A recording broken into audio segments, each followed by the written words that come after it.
Welcome to NEXTGames Dynamis Divergence series. Now in this new series, I will finally be covering the event of Dynamis Divergence.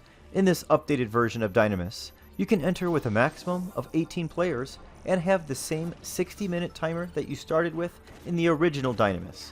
Also, just like the original Dynamis, that timer can be extended an additional 60 minutes. You can boost your time by 30 minutes by killing statues and the mid-boss in Wave 1, and an additional 30 minutes by killing statues and the final boss of Wave 2. Now you need a minimum of 3 people to enter Dynamis Divergence, but in the interest of slowing things down and simplifying them, I will be showing you today's run solo with Trust.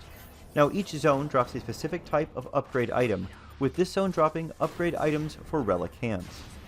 Now one of the keys to Dynamis Divergence is being sure to pull the statues with the right color eyes showing. Each zone has differing effects on what these eyes can cause. Now statues in Bastok here have blue, green, or red eyes. Red-eyed statues here spawn NMs, and we will go over those in a future episode. Green-eyed statues are weak to light-based elements, and blue-eyed statues are weak to dark-based elements. Now this weakness transfers to the mobs that these statues spawn. So you want to be sure to plan your skill chains and magic burst around them so that you can normally finish them off with a 2-step skill chain followed by magic burst. Now I'm using the Hishi Shironken with thunder magic bursting, so therefore in my situation I want to always pull with the eyes being green.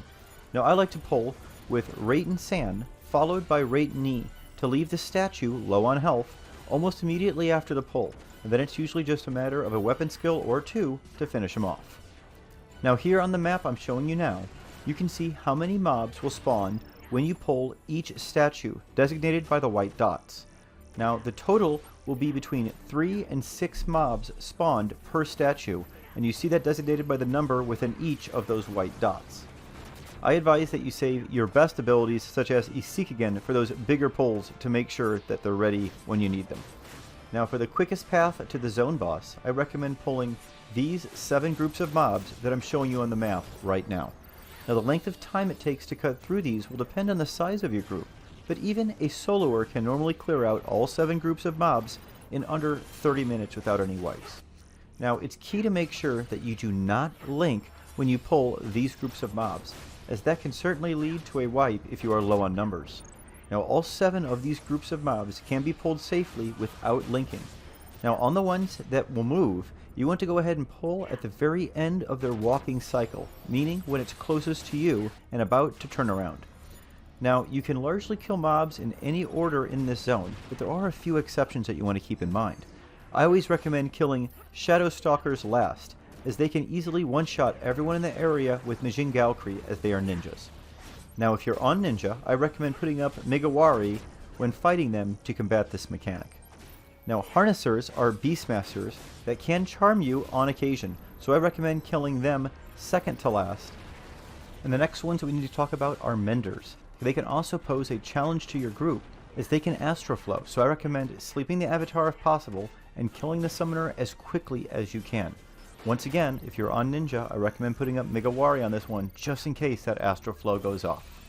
Now combatants can use 100 Fist, which can be dangerous if not being tanked properly with either strong defense or evasion. Now I recommend killing them after all the others except for the ones that I've just mentioned.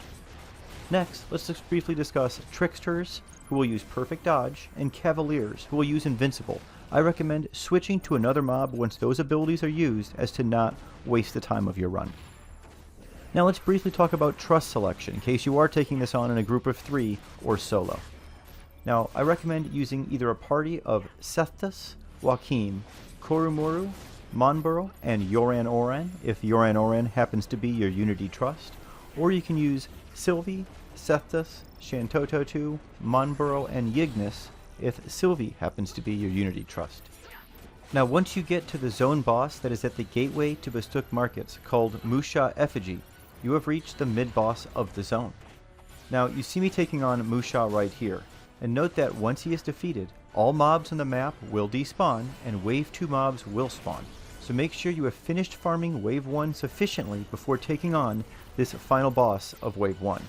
Now, the time that it takes to kill this final boss solo is about 7 to 10 minutes if you're using the strategy that I'm about to recommend, and significantly less the more people you add that can do magic burst damage. Now, you want to be sure to pull the statue a bit away from your trust or other party members so that they aren't hit with the seisma stomps that will be continuing to go off throughout the fight and do large amounts of AoE damage and stun anyone in range who does not have shadows up. Now, Sylvie is fortunately strong enough to live through these, so she is the one exception, but everyone else you should try and keep out of range. Now start the fight with full enfeebles of blind, slow, paralyze, and TP down. Then get to work. Now the vast majority of damage on this one will come from your dual magic burst, so you want to make sure that you are ready to continually 2-step light skill chain and then dual magic burst with Rayton. Now Sethus and Shantoto too will occasionally mess up this rotation, so make sure you pay attention to the log before magic bursting. This was my first time soloing this, and they definitely slowed me down a bit in a few occasions at the start of the run when I wasn't watching for this. Now I recommend trying to recast shadows anytime you are at 2 shadows or below, and this should be a fairly straightforward fight for your ninja. Now keep in mind that the number of people you have feeding the boss TP, the harder this fight is going to become, so larger groups should leave many of their melee out of range while the magic users burst off of a predetermined skill chain. Now after the kill, you are rewarded with a time extension. All mobs in the zone will disappear, and then mobs will respawn for Wave 2. And now, those mobs are going to be substantially more difficult than the ones that you encountered in Wave 1, with them now being level 134. Now it's still possible to solo these, but it's difficult to get any pulls after that first one done without a link.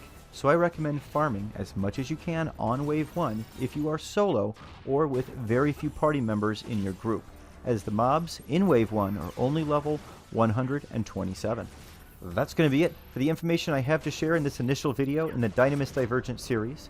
Now in upcoming videos in the series, I'm going to be showing how to solo the other cities' mid-bosses and Wave 1 NMs, before moving on to how to take on Wave 2 and Wave 3, as well as the zone boss with my alliance of Elemental Materia. Please enjoy the rest of the fight.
That's going to be it for this first entry into the Dynamis Divergence series. I hope you found that helpful. If this is your first visit to my channel and you enjoyed the content, please be sure to click the subscribe button under the video and the bell icon next to it to be notified when my future videos are released. Thanks so much for watching, everyone. We'll see you next time. Stay safe and stay healthy out there.